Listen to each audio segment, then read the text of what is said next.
Hi, this is Chris from Bilbao Board Games. In this video, I'm going to walk you through the game Trazer. So this is a one-on-one abstract strategy game.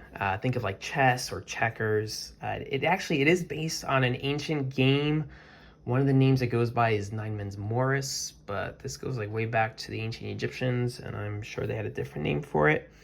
But it's a lot of fun, and I'm glad I get to give it a new look with this theme and this board, and I'm glad you're here watching this with me. So why don't we get started with the instructions. Let's talk about the overview. So Trazer takes place in the distant future. You and your opponent are battling each other in outer space. It's a civil war, and you both have kind of the same technology. It's these rockets. And really the only way you can destroy one of these rockets is to actually get three of them aligned together and activate their triple-armed laser mill so that they can kind of zap away your opponent's pieces. And if you can do that enough times, you win the game. So let's talk about components. You've seen the rockets. You're going to get 10 of those in each color. You only need 9 for the game, so you get a spare for each one. And then there's 2 pieces to make a stand, and then the board itself is made up of 3 different levels. So when you get the game, you're gonna have to punch out some of these pieces. These are for the stand, and then you have the little, the one with the planet on top. That just slides on the other one like that. You can see there's kind of a long side, so just keep an eye on that one. Because when you get your boards, right, you wanna lay them kind of the same way. The long way is going this way. So the first one to go on is this white one. It's the big one. You might just kind of jiggle it a little bit. There it goes. Next is the orange one. And again, should just slide right on. And last is this kind of teal one. It's the little one. And there it goes. So that's what it should look like. It may jiggle a little bit as you're playing, but the cool thing about these rockets is that they have those stabilizers, so they're not going to really go anywhere. So that covers the assembly. Let's talk about the objective. So what you're trying to do in this game is to get 3 of your rockets in a row, right? Just like tic-tac-toe or 3 in a row or knots and crosses, right? You're going to be sliding them along, trying to do that so you can remove an enemy's piece, and do that enough times and you've won the game. The gameplay, right? So the game is kind of divided into 2 stages, what I call the arrival and the battle. And really, I mean, the arrival is just getting your rockets onto the board itself. And you're gonna take turns, you know, placing a rocket on any available circle, right? And like I said, if you can get 3 in a row at this stage, that's great. You would be able to remove an enemy's piece, but more realistically, that won't happen. And what you're going to try to do is set yourself up for the next stage, which is the battle. And this is when you're going to be moving your rockets around the board. So at this point, you'd have a lot more rockets on the board, but let's just put a few out there for now. So let's say it looks like that. And now let's say it's red's turn and they get to move. You can move your rockets to any adjacent circle that's not occupied. There are these white lines, and they're going to show you where you can slide to, right? So this will all be fine. What you can't do is jump diagonally or jump more than 1 circle at a time. And there's this kind of space in the center. You can't jump over there either.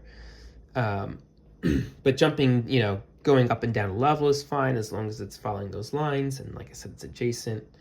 And that's really the rules when it comes to moving. It's not too complicated.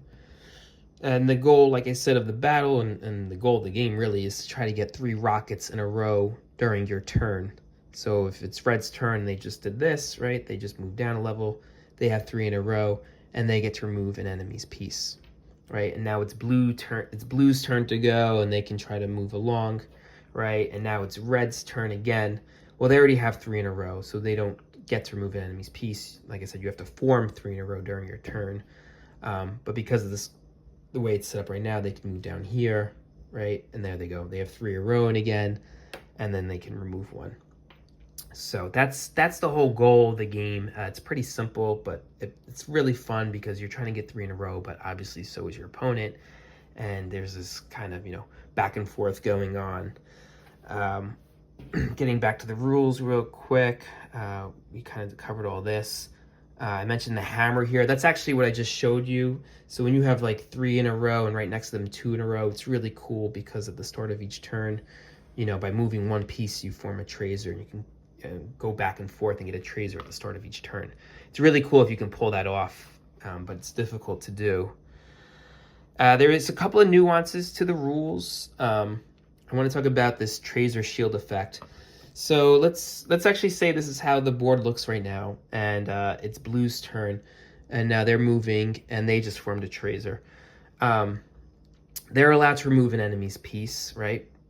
But the cool thing about the Trazer shield effect is that they cannot move. You cannot remove an enemy's piece that already is in a Trazer.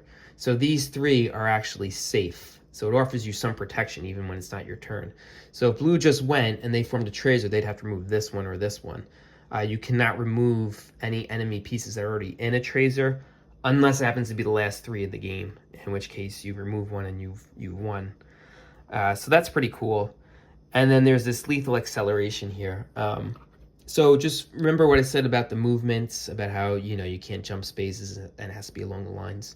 When it's your last 3 pieces on the map, on the board, you get to ignore all that. So when it's your turn, if you're down to your last 3, you can move a rocket anywhere. So in this case, right, let's say it's Blue's turn, they just started like this. They can move this one all the way over here, and they formed a Trazer, and now they can remove one. And it gets to be like that for the remainder of the game. If you're down to your last 3, you can move anywhere. So that's pretty cool. It's like a little catch-up mechanism. And that's really the whole game itself. Like I said, there's not too many rules, so you get to really focus on your movements and your strategy and plotting and all that. And the way you win is if you can remove all of your opponent's pieces, well, at least down to 2 of them, right? Because if they're down to 2, they can't make 3 in a row. Or if you somehow manage to prevent your opponent from moving, you've won that way as well. But that's it. Yeah, it's a really fun game. It's not too complicated. In fact, there's even like a simpler version. I call it the Space Cadet version. It's also called Six Men's Morris. And it's all the same rules we just discussed. Everything. The only difference is instead of starting with 9 ships, you start with 6. And you ignore this top level. You can remove it, or you can just even flip it upside down if you'd like it to look like that. So it's only this bottom level and this mid level. And like I said, you have 6 ships, but all the same. But that's it. That's the game. If you're still confused, you can ask me. You could look online. Like I said, 9 Men's Morris is out there. There are some great tutorials, probably much better than I just covered it. But it's all the same rules. And if you've made it this far, thank you. I hope you enjoy the game, and I appreciate you checking this out. Bye.